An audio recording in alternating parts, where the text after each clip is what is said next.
Je viens d'une série scientifique et je voulais chercher quelque chose de plus concret. Ce qui me plaît dans le génie civil, c'est la création, voir comment on réalise l'ouvrage et à quoi en fait on aboutit à la fin. C'est vraiment varié, puis faut aimer être dehors, c'est ce qui me plaît, quoi. Faut aimer le calcul, quoi. Je pense que si on n'aime pas les maths, c'est pas trop la bonne filière à prendre.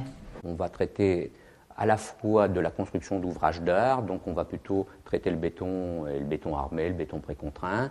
On va faire du terrassement, c'est-à-dire qu'on va travailler sur le matériau sol, on va travailler sur les revêtements de chaussées pour les routes, et puis on va aussi travailler sur tout ce qui est réseau enterré.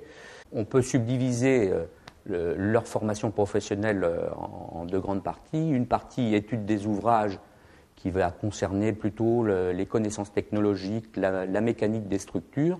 On a une structure, y a des charges dessus et donc ça applique des forces. Et on étudie un dimensionnement de la structure en fait, pour qu'elle résiste à un tremblement de terre par exemple. Et puis une deuxième partie qui va concerner justement l'enseignement du laboratoire et l'enseignement de la topographie. Par exemple, on prend un sol, on a besoin de savoir quelle charge il peut supporter. Ici on va réaliser l'essai de sol, l'essai IPI, indice de portance immédiat, qui consiste à déterminer la traficabilité du chantier, donc à savoir où les engins peuvent rouler. Donc là on va tester une des propriétés d'un béton frais, qui est la plasticité. Il ne faut pas qu'il soit trop sec, parce qu'il ne va pas bien se mettre dans le coffrage, il ne faut pas qu'il soit trop mou. Parce qu'il va couler et surtout, ça va avoir une incidence sur la résistance finale. Par exemple, en ce moment, on fait des éprouvettes. Donc, on va calculer leur résistance en les faisant passer sur une machine qui va les compresser. Et ça va nous donner une certaine classe de résistance qu'on va faire après des graphiques. On apprend également aussi à calculer le prix de revient d'un ouvrage en fonction du temps passé, de l'effectif et tout ça. Comme ce sont des gens qui vont être sur le terrain, c'est-à-dire qui vont faire de la réalisation, on leur apprend à préparer les travaux qu'ils vont le réaliser.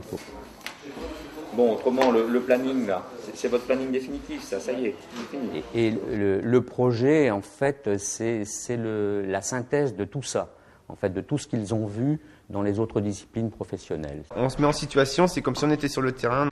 Comme projet, par exemple, on a fait mur de soutènement, terrassement de route. On décompose la construction en différents éléments. On propose une cadence, des solutions techniques. Ils sont formés pour être des responsables de chantier, c'est des gens de terrain. Donc ce qu'on appelle chef d'équipe, chef de chantier, voire plus tard conducteur de travaux avec un peu d'expérience. Ils trouvent facilement du travail, principalement dans le secteur de la voirie et des réseaux divers.